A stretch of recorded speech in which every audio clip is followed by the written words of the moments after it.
Salam jumpa kembali, saudara-saudari yang terkasih di dalam Kristus Tuhan. Jumpa lagi bersama kami, para frater Diosesan Keuskupan Agung Palembang, dalam Ruang Sabda.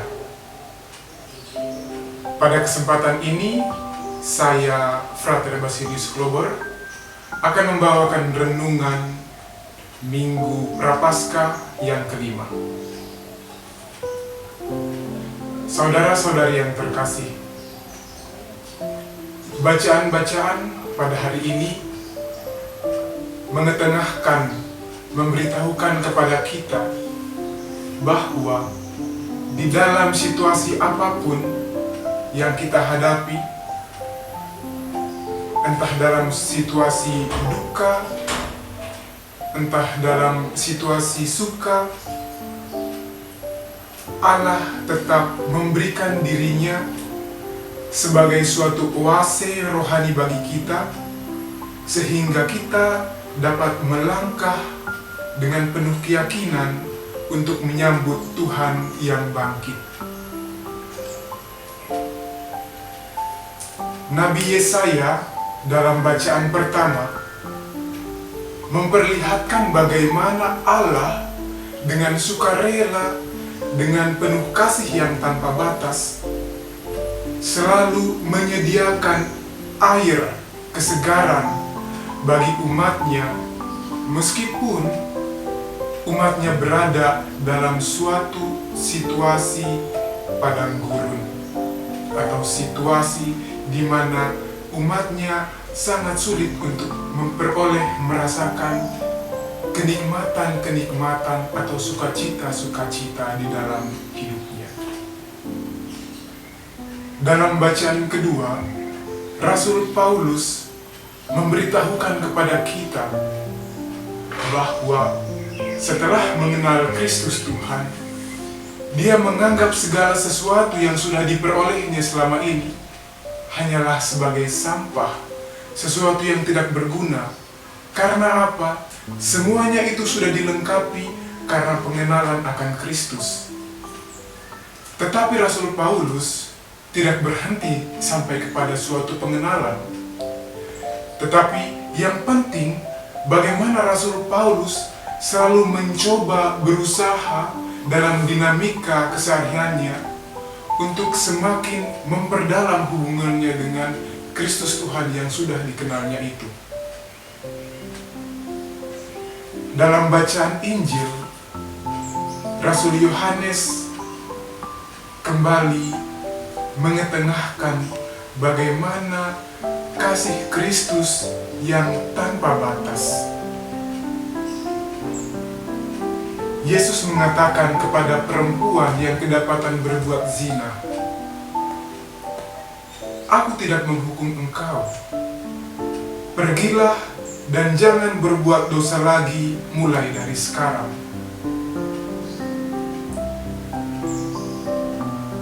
Wanita yang kedapatan berzina, dia pasti merasa dirinya sebagai seorang yang tidak layak di hadapan Tuhan.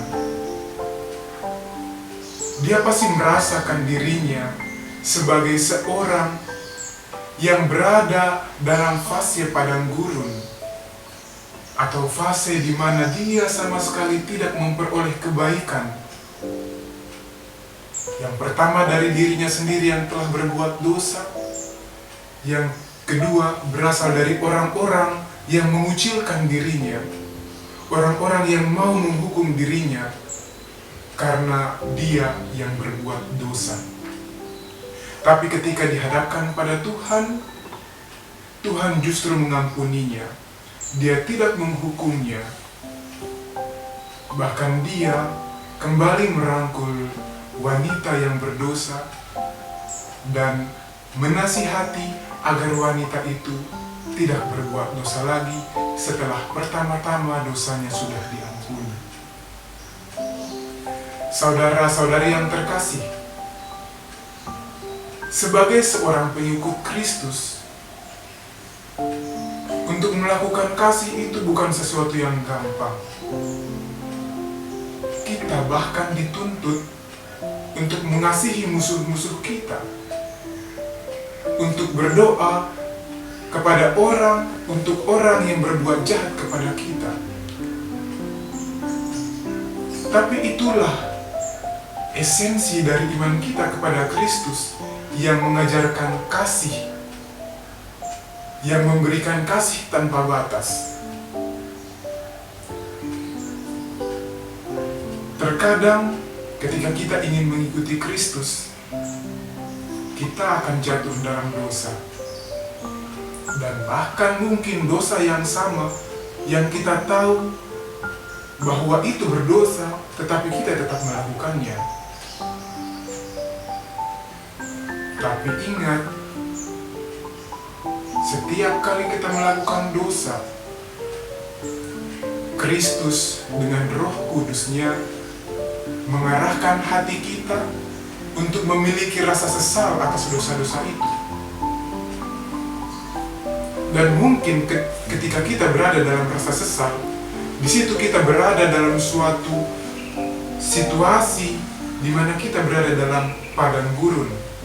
Sesuatu yang mungkin merasa kita tidak layak di hadapan Tuhan maupun di hadapan sesama. Tapi ingatlah bahwa di dalam padang gurun pun Tuhan selalu menyediakan puasa rohani, kesegaran rohani kepada kita. Dan ketika kita sudah mendapatkan puasa rohani itu, ingatlah perkataan Yesus kepada wanita yang kedapatan berbuat zina itu.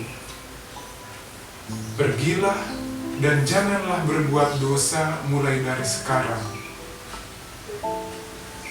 Tapi bukan hanya sebatas itu saja, Rasul Paulus justru melihat Yesus sebagai seseorang yang selalu hadir di dalam dirinya, sehingga dia berusaha untuk setiap waktu, di setiap saat, kapanpun dan dimanapun, untuk selalu memperbaharui diri agar bisa bersatu bersama Kristus dalam hidupnya. Inilah yang dituntut bagi kita. Allah tidak pernah membiarkan kita berjalan sendiri. Dia selalu menuntun kita dan berharap agar kita selalu berada dalam tuntunannya. Maka dari itu, saudara-saudari yang terkasih, marilah kita dengan kesadaran yang sungguh bahwa Kristus selalu membimbing dan mengasihi kita, kita terus berjalan di dalam masa Prapaskah ini untuk menyambut kebangkitan Tuhan yang menebus kita dari segala dosa dan kesalahan kita. Semoga Tuhan beserta kita. Amin.